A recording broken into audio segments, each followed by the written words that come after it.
اگر ہم واقعی توبہ کرتے ہیں اور توبہ کے ساتھ ساتھ نیک اعمال انجام دیتے ہیں تو خدا ہمارے تمام گناہوں کو نہ صرف بخش دے گا. دیکھیں یہ بہت اتنا بڑا لطف ہے خداوند متعال کا. آپ اس طرح سے سوچیں کہ ایک آپ کا وائٹ بورڈ ہے, اس پر آپ نے کالک پوتی ہے, گناہوں سے ہم نے اس وائٹ بورڈ کو سیاہ کیا ہے, بلیک کیا ہے, پینٹ کر کے سارا بلیک کر دیا ہے, بس تھوڑی سی جگہ باقی رہ گئی. اور خداوند متعال کہتا ہے کہ اس سے پہلے کہ تمہارا قلب پوری طرح سیاہ اور پتھر ہو جائے, آؤ توبہ مانگ لو. تو اس تھوڑی سی جگہ باقی ہے اور یہاں پر بندہ آتا ہے اور توبہ شروع کر دیتا ہے, اور کہتا ہے خدایا بہت میں نے تیری بارگاہ میں غلطیاں کی ہے, بہت میں نے نافرمانی کی ہے, بہت تیرے احکام کو میں نے پامال کیا ہے, خدایا مجھے بخش دے, تیری بارگاہ میں توبہ مانگتا ہوں, تیری بارگاہ میں لوٹ کر آنا چاہتا ہوں, تجھے اپنی زندگی کا محور بنانا چاہتا ہوں. جب یہ بندہ اس طرح سے گڑ گڑا کر شب کی تاریکی میں نماز شب کے لیے اٹھ کر خدا کی بارگاہ میں تنہائی میں جب ساری دنیا سو رہی ہے خدا سے بات کرتا ہے, اعتراف کرتا ہے, کنفیس کرتا ہے کہ خدایا میں کتنا گنہگار ہوں, پوری دنیا میں مجھ سے زیادہ گنہگار کوئی نہیں ہے, تیرے علاوہ میرے گناہوں کو معاف کرنے والا کوئی نہیں ہے, بس میرے گناہوں کو بخش دے. تو خداوند متعال یہاں کیا کر رہا ہے, یہ کالک جو ہم نے ہمارے وائٹ بورڈ یعنی ہمارے قلب پہ جو ہم نے پوتی تھی اسے پوچھتا نہیں ہے بلکہ اسے تبدیل کر دیتا ہے نیکیوں میں, اور اسی کالیک کو, اسی بلیک سپاٹس کو کنورٹ کرتا ہے نور میں. یعنی کتنا بڑا لطف ہے. ایک ہے کہ آپ کا اکاؤنٹ کلیئر کر دے, آپ کی یہ کالیک پوت دے, پوتی ہوئی کالیک کو پوچھ دے, وائپ کر دے, کلیئر کر دے اور آپ کے بورڈ کو وائٹ کر دے. ایک ہے کہ نہ, یہی کالیک, یہی آپ نے جو غلطیاں کی تھی اسی کو نیکیوں میں بدل دے اور نورانی کر دے. یہ صرف خدا جیسا مہربان,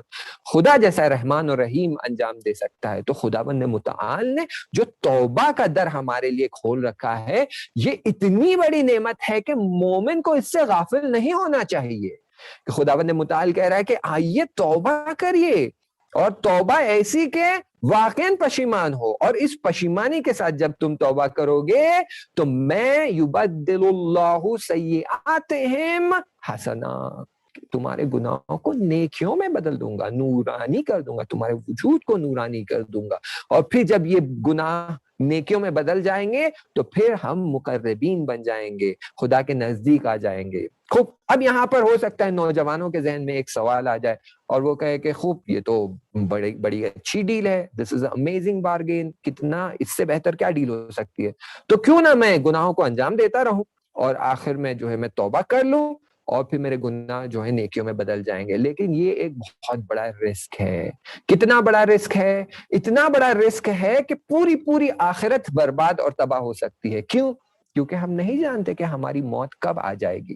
ہو سکتا ہے کہ ساری زندگی ہم نے گناہ کیے ہیں, ہمارے اکاؤنٹ کو سارا بلیک کر دیا ہے, سوچ رہے تھے کہ بس اب اگلے لمحے میں توبہ کروں گا, دیکھا کہ جناب اسرائیل آ گئے, ملک الموت آ گئے اور کہا کہ چلو اب تمہارا وقت ختم ہو گیا, توبہ کا موقع نہ ملے. یہ بہت بڑا رسک ہے کہ کوئی اگر اس طرح سے سوچے, یا کوئی اس طرح سے سوچے کہ بھائی اس سے تو پھر یہ ہو گیا کہ ہم جو اتنی نیکیاں کرتے ہیں, لوگوں کی مدد کرتے ہیں, ڈونیشنز دیتے ہیں, چیریٹی کرتے ہیں, غریبوں کی مدد کرنا, خدا کی راہ میں خرچ کرنا, مجلسیں برپا کرنا,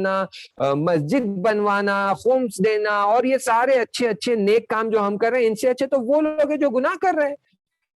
کہ آج 5 سال تک گناہ کرتے رہیں گے, پھر 6 سال آ کر توبہ کریں گے تو سارے گناہ نیکیوں میں بدل گئی. واہ, یہ تو کتنی اچھی بات ہو گئی. تو یہاں ہمارے پاس احادیث موجود ہے, امام علی علیہ السلام سے حدیث موجود ہے کہ وہ کہتے ہیں کہ گناہ کرنے والے سے گناہ نہیں کرنے والا کئی درجے بہتر ہے. کیوں؟ کیونکہ ایک ہوتا ہے کہ کالیک اور وہ بلیک سپاٹس نور میں بدلتے ہیں, اور ایک ہوتا ہے کہ پہلے سے ہی نور تمہیں عطا کیا جائے, اور یہ جو پہلے سے ہی نور ملتا ہے اس کا درجہ کئی گنا بالا ہوتا ہے, کئی گنا زیادہ ہوتا ہے. تو جو شخص گناہ کر کر کے آخر میں توبہ کر کے سیدھے راستے پہ آتا ہے, صحیح ہے کہ خداوند متعال کہہ رہا ہے کہ میں انہیں پسند کرتا ہوں, انہیں دوست رکھتا ہوں, لیکن ان سے زیادہ نہیں جو پہلے سے ہی نیک کام انجام دیتے ہیں, جو پہلے سے ہی اچھا کام انجام دیتے ہیں. اسی لیے ہمیں یہ دیکھنا چاہیے کہ میں خدا کے پسندیدہ افراد میں سے کون سا شخص بننا چاہتا ہوں؟ وہ جو پہلے سے ہی خدا کی اطاعت کرتا ہوں، یا وہ جو خدا کی نافرمانی کرتا ہوں اور بعد میں جا کر اطاعت کرنے کا وعدہ کرتا ہوں اور توبہ ہو؟ کیا پتا توبہ سے پہلے وقت ختم ہو جائے۔ خداوند متعال جناب داؤد سے کہتے ہیں کہ مومنین کو جاؤ اور ہوشدار اور خبردار کر دو، اور جو منافقین ہیں مشرکین ہیں اور جاؤ انہیں خوشخبری دے دو۔ تو جناب داؤد کہتے ہیں کہ خدایا یہ میں کیسے کر سکتا ہوں کہ مشرکین کو جا کر خوشخبری دے دوں اور مومنین کو جا کر ہوشدار اور وارننگ دے دوں؟ تو خداوند متعال کہتا ہے کہ جاؤ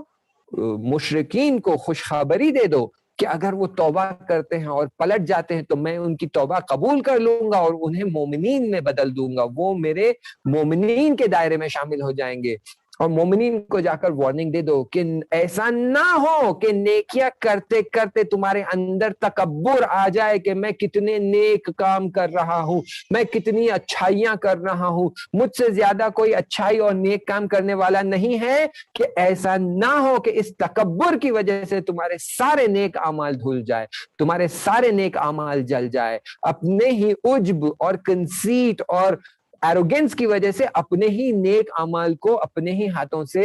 نہ جلا دے۔ تو جاؤ انہیں وارننگ دے دو کہ نیک اعمال انجام دینے کے بعد تکبر اور عجب اور ایروگنس کرو گے تو یہ سارے جل جائیں گے اور برباد ہو جائیں گے۔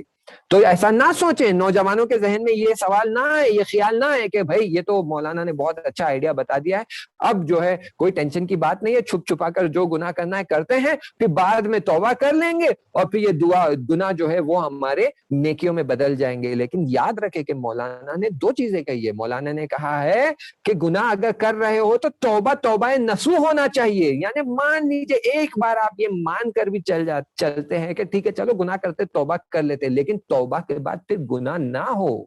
مولانا نے کہا ہے کہ توبہ کر رہے توبتن نصوحا،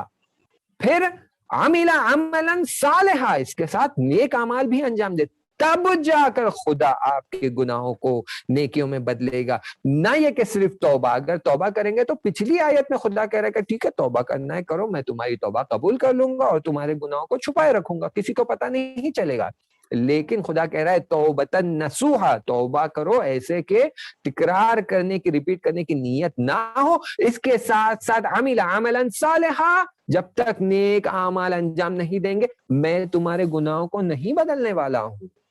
تو کہیں اس گمان میں، اس غلطی میں ہم آگے نہ بڑھ جائے۔